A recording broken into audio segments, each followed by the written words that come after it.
በዚህ ስማችሁን ያልጠራዋችሁ በአገልግሎት የምትመስሉኝ ሰባኪያነ ወንጌል፣ ልጆቻችን ዲያቆናት፣ የደብራችን የሰንበት ትምህርት ቤት አባላት፣ የእግዚአብሔር ልጆች ሁላችሁም በእግዚአብሔር ፍጹም ሰላም እንደምን አደራችሁ? ድምጻችሁ አይሰማም። እንደምን ቆያችሁ? የምህረት አምላክ ቅዱስ እግዚአብሔር በዚህ ታላቅ በዓል ላይ በጋራ ተሰብስበን አምላካችን እግዚአብሔርን እንድናመሰግን እኛም እንድንባረክ እንድንቀደስ ስለጠራን ስለሰበሰበን ስለማይነገር ስጦታ ሁሉ አምላካችን እግዚአብሔር ስሙ የተመሰገነ ይሁን። ቅድም በየመርሃ ግብሩ መካከል ለማስተዋወቅ እንደሞከርኩት ዛሬ በቤተ ክርስቲያን አበይት ከሚባሉ በዓላት በዓለ ጰራቅሊጦስ ወይንም ረድኤተ መንፈስ ቅዱስ የመንፈስ ቅዱስ መውረድ የሚዘከርበት ዕለት ነው።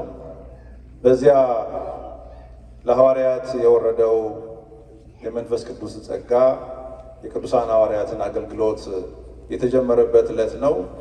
ከዚያ ጋር በተያያዘ ብፁዕ አባታችን በሀገር ቤት የነበረውን የቅዱስ ሲኖዶስ ጉባኤ ጨርሰው ከሁለት ቀናት በፊት ነው ወደዚህ ወደ ሰሜን አሜሪካ የመጡት። ቀጥታ የመጡት ወደኛ ደብር ነው እና በደብራችን ለረጅም ዓመታት የግብረ ዲቁና ትምህርት ልጆቻችን እየተከታተሉ ቆይተዋል።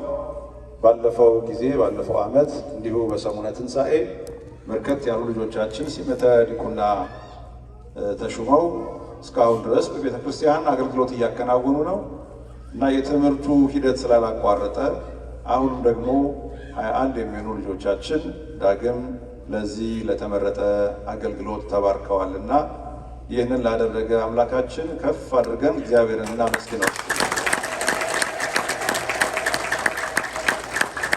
ምናልባት በተለያየ አጋጣሚዎች እንናገረዋለን።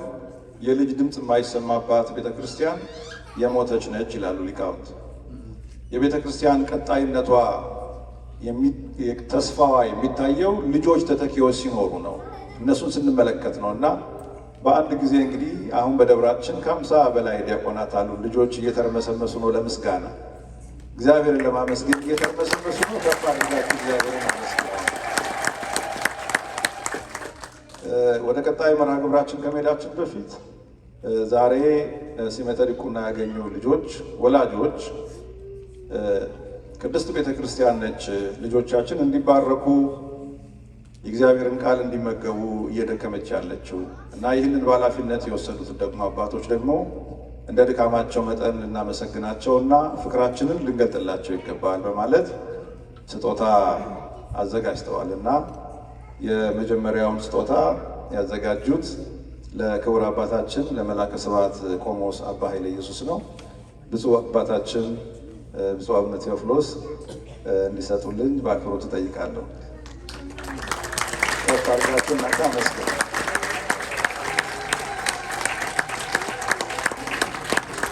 ለማየት ጓጉታችሁ ነው ወይስ አኩርፋችሁ ነው? በደንብ አመስግኑ።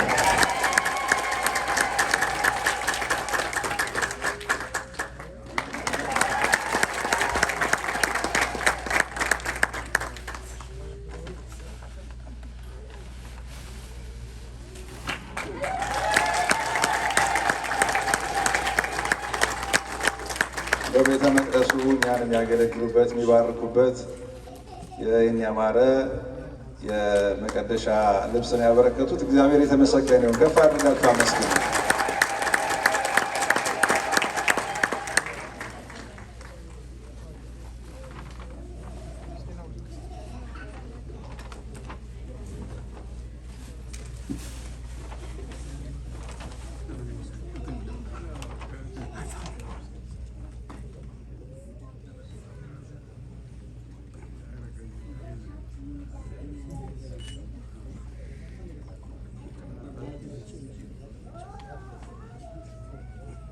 ሁለተኛው ስጦታ ልጆቹን በዋናነት እያስተማሩ ያሉ መጋቤ ሐዲስ የደብራችን የአብነት መምህር ቆሞስ አባ ገብረ ማርያም ናቸው። ለእሳቸውን የተዘጋጀው አሁንም ሊቅነታቸውን ሰጥልን መክሮች ጠይቃሉ።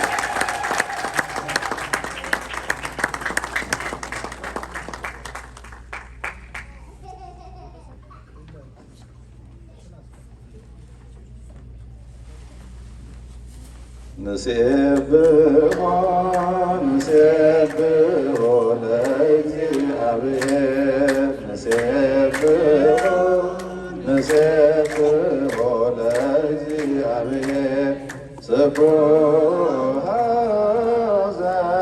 ዘተሰብሐ ስቡሕ ዘተሰብሐ ስቡሕ ዘተሰብሐ ስቡሕ ዘተሰብሐ እናመስግነው እግዚአብሔርን እናመስግነው እግዚአብሔርን ምስጉን የተመሰገነ ምስጉን የተመሰገነ ምስጉን የተመሰገነ ምስጉን የተመሰገነ። አያምሩም አባቶቻችን? በስተ መጨረሻ ደግሞ እንግዲህ ደብሩ አባቶች በተለያዩ ጊዜያት በፈለግናቸው ጊዜ ለቡራኬ፣ ለጸሎት፣ ለምክር፣ ለትምህርት በጠየቅናቸው ጊዜ ያለባቸውን ኃላፊነት ቅድሚያ እየሰጡ ለደብራችን ቅድሚያ በመስጠት በደብራችን እየመጡ የሚያገለግሉን ብፁዕ አባታችን አቡነ ቴዎፍሎስ ዶክተር የተዘጋጀ ስጦታ ነው። ክቡር አባታችን መላከ ስብሐት ለብፁዕ አባታችን ያስረክቡልናል።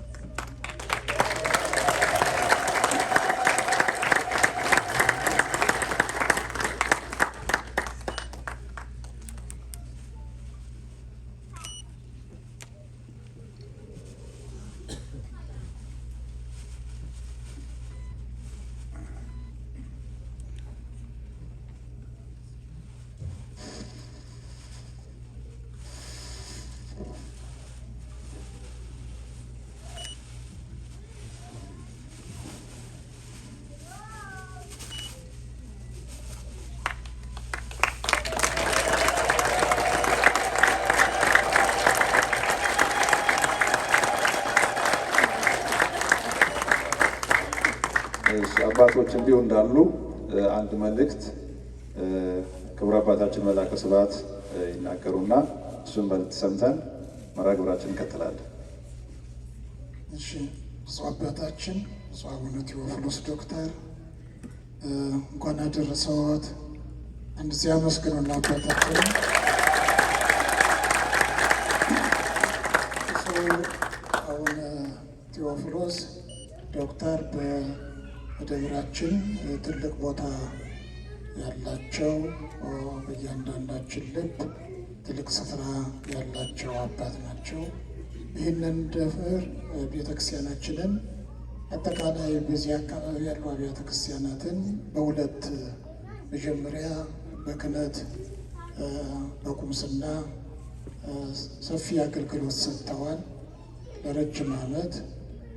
እንደገናም ደግሞ ወደ ትልቁ ማዕረግ ወደ ሊቀ ጵጵስናው መንፈስ ቅዱስ በዛሬው ዕለት መርጧቸው የባለ ጰራቅሊጦስ ቀኑ እንግዲህ ጰራቅሊጦስ ዝቅና ከፍ ስለሚል ሰኔ 12 ቀን እንደተሾሙ መረጃው አለ። ግን ባለ ጰራቅሊጦስ ከፍና ዝቅ ስለሚል ትልቁን በዓል መታሰቢያ ባለ ጰራቅሊጦስን መታሰቢያ አድርጎ መሰረት ተደርጎ ለዚህ ለትልቁ ክብር ስለበቁ 10 ዓመት በሊቀ ጵጵስና ቤተ ክርስቲያንን አገልግለዋል።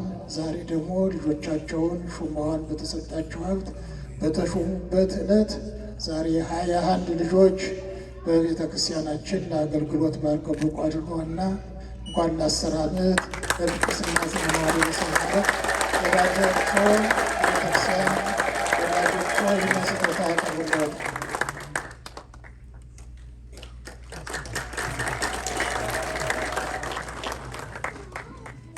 ባርከኒ አባ መፍቀሬ ምእመናን ቴዎፍሎስ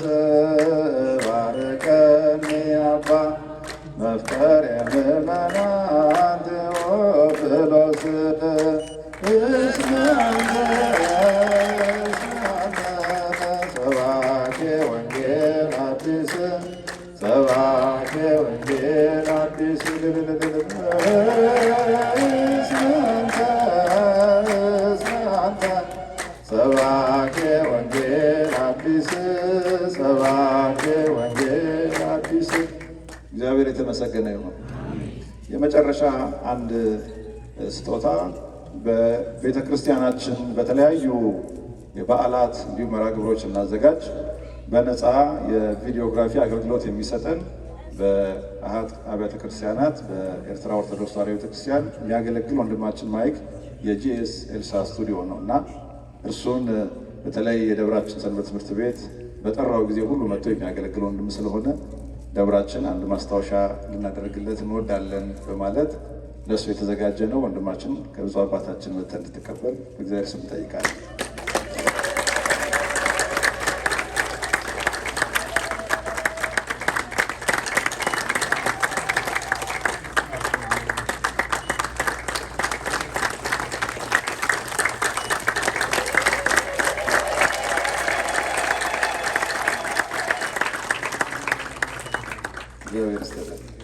አረፍ አረፍ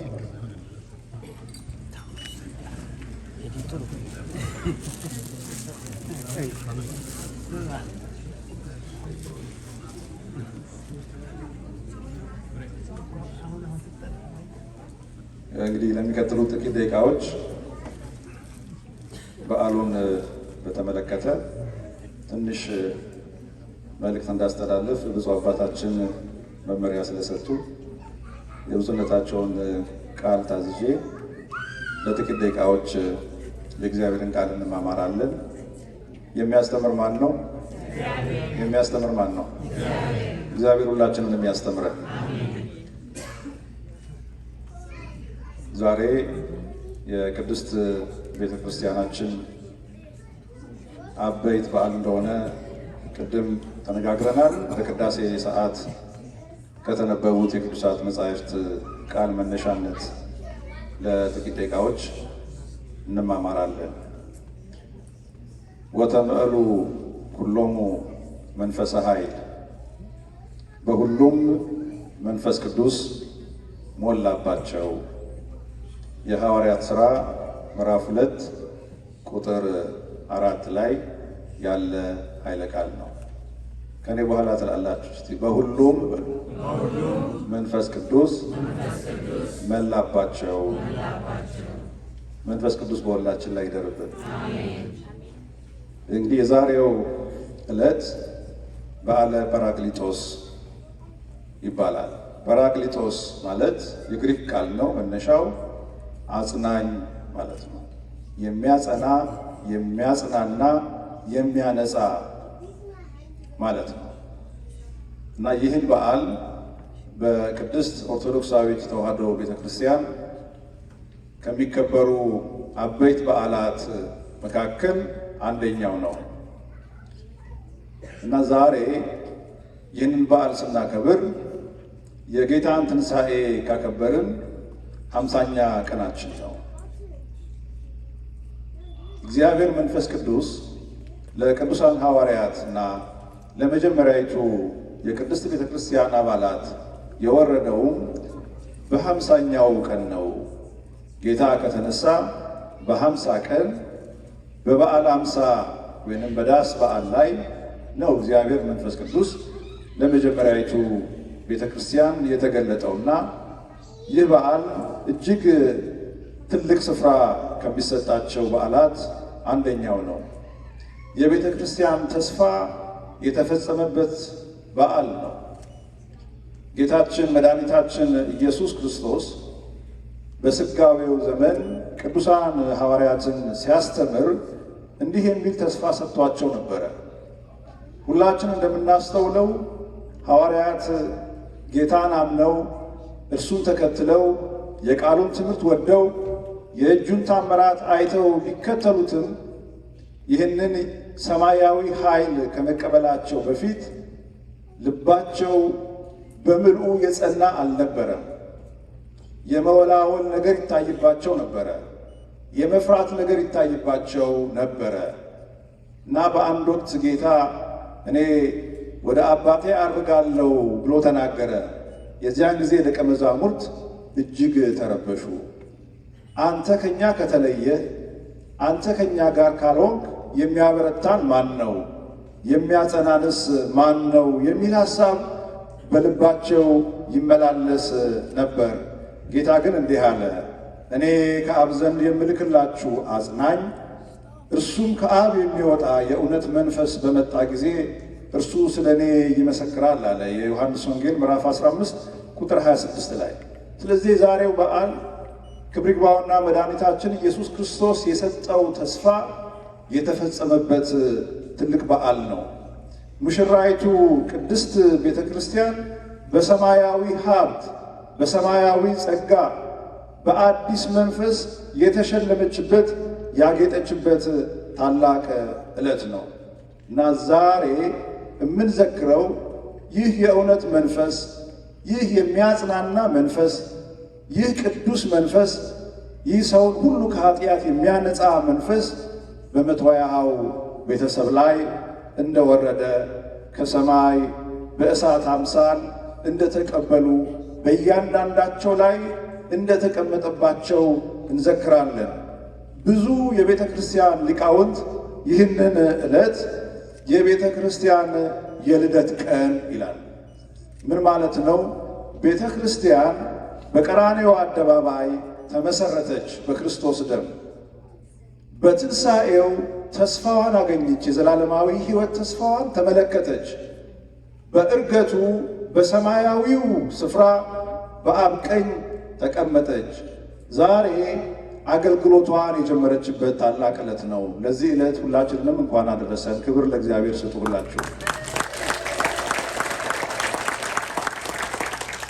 የእግዚአብሔር መንፈስ ከሰማይ ሲወርድ ሰማይ ታላቅ ነው፣ ከዓይን ከኛ የራቀ ነው። የእግዚአብሔር ዙፋን መቀመጫ ሰማይ ነው የምንለው ልዕልናውን ታላቅነቱን ስንዘክር እርሱን በሊናችን እንድንመላለስ እንድናስበው ነው። ዛሬ ግን የእግዚአብሔር መንፈስ በሐዋርያት በወረደ ጊዜ ምድር ሰማይ ሆናለች። ሰማያዊ መንፈስ ወደ ምድር ስለወረደ ሰዎችን ወደ ሰማይ ከፍ አድርጓቸዋልና የዛሬው ዕለት የሰው ልጅ ልዕልና የታየበት የቤተ ክርስቲያን ልደት ቀን ነው እና ከደቀ መዛሙርት መካከል ቅዱስ ሉቃስ በጻፈልን የሐዋርያት አገልግሎትን በተመለከተ በጻፈልን መልእክቱ የሐዋርያት ሥራ ምዕራፍ 2 ቁጥር 1 ላይ መንፈስ ቅዱስ እንዴት እንደተገለጠ ይነግረናል። በዓለ ሀምሳም የተባለው ቀን በደረሰ ጊዜ ሁሉም በአንድ ልብ ሆነው አብረው ሳሉ ድንገት እንደሚነጥቅ አውሎ ነፋስ ከሰማይ ድምፅ መጣ፣ ተቀምጠው የነበሩበትንም ቤት ሁሉ ሞላው። እንደ እሳትም የተከፋፈሉ ልሳኖች ታዩአቸው፣ በእያንዳንዳቸውም ላይ ተቀመጡባቸው።